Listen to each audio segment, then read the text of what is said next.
Ladies and gentlemen, welcome back to the Pulse TV Healthy Corner. I'm your host Kathleen, and with me in studio is Mr. Boni Wasike. Say hi to our viewers. Na salimu sana. Karibuni kwa channel yetu. Thank you. So today we are back with yet another educative video, and in today's video we are going to talk about a family planning method that entails, it's normally known as the coil. And we are doing this video because when you look at women, if you interact with most women who have given birth and those ones who have not given birth, they will tell you they used a coil and then the coil didn't work, and then they ended up having like unplanned pregnancy. And maybe sometimes you find a mother's given birth, after 3 months he's into a coil, and then 5 months later he's crying he's pregnant, and then he's like, what do I do? So today I invite Mr. B to tell us what is a coil in terms of family planning, and how does it work, when does it become a disadvantage, what are its benefits, etc. So Mr. Boni, maybe if you take us through, like, what exactly do we call a coil as a form of family planning? Okay, thank you very much. First of all, there are two broad categories of family planning methods. The first one is hormonal and non-hormonal. And so this, what you are calling coil, copper T coil, falls in non-hormonal family planning method. Okay. Yeah. So it is a kind of a T, and that's why it's called a copper T, and it has copper. And so that copper is the one that repels the sperms so that they don't meet with the egg within the oviducts where fertilization takes place. Remember, when the sperm and the egg meet anywhere which is not in the oviducts, there will be no fertilization, and that's how it prevents family planning. Okay. Yeah. So basically, a coil doesn't enter the bloodstream. It is just like it doesn't affect how our body hormones work, right? Yes, sure. And it just repels the sperms from meeting the egg, so that fertilization doesn't take place as normal. Okay, that being the case, now that you have said it is not hormonal, and then you have said that it repels the sperms, where do we place these cases where you find ladies and our women outside there crying that they used a coil, then they became pregnant? What normally happens that they become pregnant even with that copper T coil? There can be two occasions where somebody can be having a coil and they become pregnant. And maybe I will blame the healthcare providers, because one can be pregnant when the coil is not inserted properly. Okay. Yeah. One of the things that we do is that we measure the length of your uterus, and it has to be between 6 and 8 centimeters. Within that diameter, from the fundus to the cervix, when it lies between 6 and 8 centimeters, there's a low chance that somebody can be pregnant when the coil is in situ. So you can find that in other facilities, a client can come in the facility, and then they should not be put a coil based on the diameter of their womb, but still the healthcare provider goes ahead to insert that coil. With that, you will be pregnant. And then number two, there is a possibility of the coil being dislodged. It can either be swallowed or it can come outside. Remember, as we have said, a coil does not tamper with your hormones, meaning you will have the normal flow. And for ladies who have this heavy flow, it can pull the coil down. And we usually advise our women, when you go to your toilet, before you flush, just look. When you are having heavy menses on your part, just look. There are sometimes the coil can come out, and then you get pregnant thinking that the coil is in situ, kumbe ilitoka during those processes. So heavy flow can make the coil come down? Yes. And if it moves, then then it's not functioning anymore. Of course. And then the sperms can just meet with the eggs and fertilization take place. Yes. And then you have said there's also something to do with the diameter of a woman's uterus. Yes. And now I ask myself a question. You know, we normally tell people that when you go to hospitals, you should be able to discuss with your healthcare provider or with your gynecologist in this particular case on the best family planning method. Yeah. And you find that there are these women who actually, these other methods which we will be discussing later, like the no plants and tablets and everything, the hormonal ones actually are not working for them because they react, their bodies react and they become fat, all, you know, you understand all those effects. So for these women then, what can you do? Like, you cannot put this T copper coil. Is there a way that you can help them? Yes, one of the other physical or natural family planning methods is just the use of a condom, male and female condoms. And that in that particular case, you understand our African men. I think it's a thing that we'll talk about another day. You know, kukura peremende na karatasi. They say it's not sweet. We will talk about that one. Now, having understood exactly what causes these coils to move, we have had these cases also where that the coil was disappeared. Yes. Into it was swallowed. Yeah. What can you talk about that? Yeah, I've had some cases where the coils are swallowed, as we have to put it. But when the coils are swallowed, you come to our clinic and we'll just be able to remove. There's these forceps. They're called alligator forceps that we will use just to try and look for them. And if we don't get them, we'll send you for a scan. Since that it has copper, when we send you for a scan, we are likely to see it through the scan and we can just be able to pull it out. For those who are disadvantaged in a way that with that copper in situ they get pregnant, we usually leave the baby to mature with that coil, because in most cases it doesn't affect them. And when the baby is born, and then we remove the tube, because if you want to remove that coil when the baby is inside, you will cause an abortion, because when the cervix is opened, it will empty everything. So we usually just leave it until term. Wow. And this leaving it, does it have an impact on the mother now? Forget about the baby. You have said it doesn't affect the baby. Does it have any impact on the mother? In most cases, women with a swallowed kind of a coil usually just come complaining of sharp pain, and that is usually when the coil is dislodged in a way that maybe it is touching some parts of the body. Remember, inside the uterus is usually very sensitive, so it's just pain.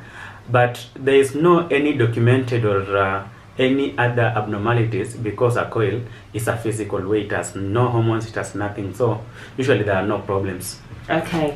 Thank you for that, Mr. Bonnie. And I also wanted to know, we have had cases where women say that when they have that coil inside, their husbands and their boyfriends are complaining that it stinches them, like in our dunga when they are having sex, that the men are not enjoying sex because the coil is inside. What can you say about this? What we do, usually a coil has long strings, but when we insert it, we usually reduce those strings. And where we put the strings is about 12 inches to the outside. So I've had these cases where women have complained that, then they have just come, I have told them that now go and tell your husband that we have removed the coil, and we just leave everything the way it is. And when then they come and report that the husband are not feeling anything. So we've also noticed that it's just psychological. When they realize, when they know that their women have done this type of family planning, they feel that those things are wadunga-dungaring, as you are saying. So they just come, and then we say, just go and tell them we have removed, and then they, we can't feel it. So it's just psychological, and that's how we try to deal with it. Wow. Yeah. So it's all about psychological. The length that is left cannot go beyond the normal length of a penis of a man, unless in other words you are the extra large person.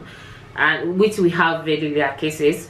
So men outside they are having psychological issues when it comes to knowing that their wives and their girlfriends have put this type of family planning method.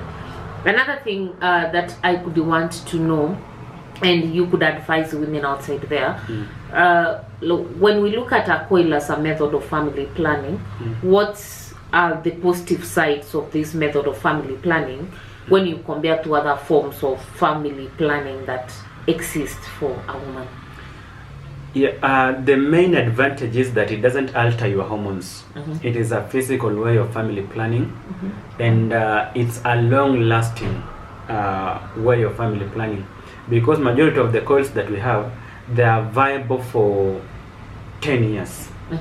And you can remove it at any point of your life, and you will just conceive because it has not tampered with your hormonal system. Those are the two major advantages. Then you can easily put it immediately you give birth. Yeah, immediately you give birth, whether it's yes or a normal SVD, you just put it, you insert it, it has no problem. So those are the three major advantages of using a coil. Wow, yeah, that's great. It doesn't affect the hormones, and I think one of the major issues that women have outside there is that most of the family planning methods either leads to body weight, increase in body weight, others get totally thin, others start having heavy flows, others start having reacting to having pimples, all those things. So it's good news that the coil doesn't alter your hormones in any way. And what are the disadvantages of a coil from a medical perspective then? Yeah, the disadvantages are array, and the first one is it is a bit uncomfortable to insert. Remember, we are entering into your uterus, so it is very uncomfortable, and within the first month, usually the uterus usually look at it as a foreign object and tries to repel it, so you will feel cramps, but when it's too much, you will always see your physician for further advice. And then the major disadvantage of a coil is since it's a foreign object that you are introducing into your uterus, it predisposes women to infections. It is connecting your cervix or the outside cervix with your uterus inside. So it's one of the best media of where the bacteria and the viruses can get through your uterus, and usually that is one of the major disadvantages. And that's why when you come for that insertion, if we realize that there's any form of infection around your cervix or your vagina, we'll have to stop it, then treat you first. After you respond positively is when we can start that coil. So yeah, what I get from you that apart from the body, like the uterus repelling it within the first month, there's the aspect of infections associated with the coil. Yeah. So as a medical practitioner doing this, what can you advise women to avoid these cases of infections? Because infections are not also a comfortable thing for a woman, and or for any person, especially having infections down there. Yeah, that's a very good question. Remember, a coil does not bring infections to women. It predisposes you to infection. Inakuweka katika hatari ya kupata infections. So whether you have a coil or not, and you don't observe the hygiene, you will still get UTI. Yeah. So for our women, if you want to use a coil, number one, we will advise you to have one sexual partner, which is your husband, and also advise your husband to have one sexual partner. Number two, you will try to be putting on cotton panties. Number three, you will try to wash that area with clean water alone, and avoid inserting fingers. That anatomy or that area, it washes itself automatically. So we are advised against inserting our fingers inside. So if you consider this and do regular checkups to the clinics, you will avoid the infections. Okay. Yeah. My last question, Mr. Bonnie, Yeah. is a coil something that you could highly recommend for a Kenyan woman, or for an African woman, or for women in general in terms of family planning? Yes, any of the family planning methods that is there in our hospitals, research has been done, and it has been verified, and it has been allowed for us to use it, whether it's hormonal or non-hormonal, based on your how you are feeling. For example, you've said if you are having issues with the high blood pressure, if you become thin, if you become fat, etc., you will not use hormonal methods. If you are immunocompromised, for patients living with HIV and AIDS, a coil will not be perfect for you because of the infection part of it. But in my own humble opinion, I think for me a coil is better based on the fact that it's physical, it's not hormonal. Okay. Yeah. A coil is better if those other methods are not working for you, Yeah. because it's non-hormonal. But if you are immunocompromised, then it's not the best option for you. Discuss this with your gynecologist to find an alternative family planning methods that can suit your situation and your health and your body system. Now, Mr. P, what's the parting shot to our audience in terms of family planning, especially when we look at the African context in terms of men and women? The parting shot that you could want, the message you could leave to the audience. Okay, I think family planning methods, especially in the African setup, is usually left for the women. If you look at hormonal and non-hormonal methods that we have, majority of them targets women. But I like to advise our men that as much as these methods target our women, we should journey together. Go and see your physician together, you and your wife. Discuss these methods of family planning. Make a collective decision, you and your wife, on which method you are going to use, so that when it backfires, sometimes it does. All these family planning methods are not 100% correct. There is that 0.0001. So whenever it backfires, it will be your collective responsibility rather than a blame game. That is my parting shot. Family planning is not entirely a woman's responsibility. It involves both men and women, and therefore it is important that the partners, all the couples involved, journey in this process together to avoid blame games. So it is a bye from me. I hope that this session has been educative to you in terms of the copper T coil as a family planning method. We see you next time for another educative and interesting session as far as our health is concerned. And from us right now, it is bye.